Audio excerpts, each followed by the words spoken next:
Start. ఈరోజు మనతోని రాధారాణి గారు ఉన్నారు. అయితే తను ఏంటంటే పాపం తనకి యూట్రస్లోనే పెద్ద గడ్డ ఉండిందనమాట. ఆల్మోస్ట్ ఒక 9 to 10 సెంటీమీటర్, అంటే ఇంత సైజు ఫైబ్రాయిడ్ ఉండింది. దానివల్ల తనకి పాపం ఎక్కువగానే పీరియడ్స్ అప్పుడు బ్లడ్ పోవడం, దానివల్ల నీరసం అయిపోవడం, బ్లడ్ లెవెల్స్ తగ్గిపోవడం ఇలా జరిగింది. సో తను వచ్చినప్పుడు చూస్తే ఇంకా సర్జరీ మనం చేయాల్సి ఉంటుందమ్మా అనగానే వెంటనే తను సర్జరీ చేయించుకున్నారు. సో ఇది లాప్రోస్కోపీ ద్వారా మనం హిస్టరెక్టమీ ఆపరేషన్ చేసాం. అంటే యూట్రస్ని మనము జస్ట్ పైన హోల్స్ ద్వారా చిన్న హోల్స్ పెట్టి యూట్రస్ మొత్తం మనము అంత పెద్ద గడ్డ ఉన్నా కూడా మైనర్ హోల్స్ ద్వారానే సర్జరీ చేయడం జరిగింది. సో దాని ఎక్స్పీరియన్స్ తనకి ఎలా ఉందో అడుగుదాం. అమ్మ, మీకు ఎలా అనిపించింది సర్జరీ? సర్జరీ నాకు బాగానే ఉంది, చేసినట్టుగా కూడా తెలియలేదు. Okay, nice.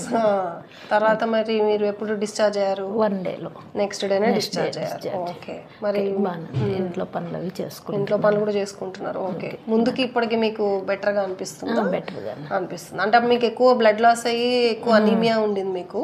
ఇప్పుడు అదంతా కూడా మీరు చక్కగా రికవర్ అయిపోయారు. ఇప్పుడు మీరు ఆపరేషన్ అయ్యి వారం అవుతుంది. సో ఇంట్లో పని అన్నీ చేసుకోగలుగుతున్నారు. సో అదే అనమాట. తర్వాత మీరు డైట్ కూడా అలాగే కేర్ తీసుకోవాలి. అప్పుడైతే బ్లడ్ లాస్ అయిందో అదంతా రికవర్ అవ్వడానికి చక్కగా ఆకుకూరలు, ఫ్రూట్స్, నట్స్, కాల్షియం రిచ్ అంటే రాగులు, నువ్వులు ఇలాంటివన్నీ మీ డైట్లో ఉండేలాగా మీరు ఇంక్లూడ్ చేసుకోవాలి. ఓకే, సో ఇలా లాప్రోస్కోపీ అంటే చిన్న హోల్ ద్వారానే మనము ఇంత పెద్ద సర్జరీని ఈజీగా చేయడము, అలాగే రికవరీ కూడా బాగుండడం ఉంటుంది. సో మీ డాక్టర్ ఏదైనా నీడ్ ఉండి మీకు లాప్రోస్కోపీ సర్జరీ చెప్పినప్పుడు భయపడకుండా మీరు సర్జరీ చేయించుకోవచ్చు. Thank you.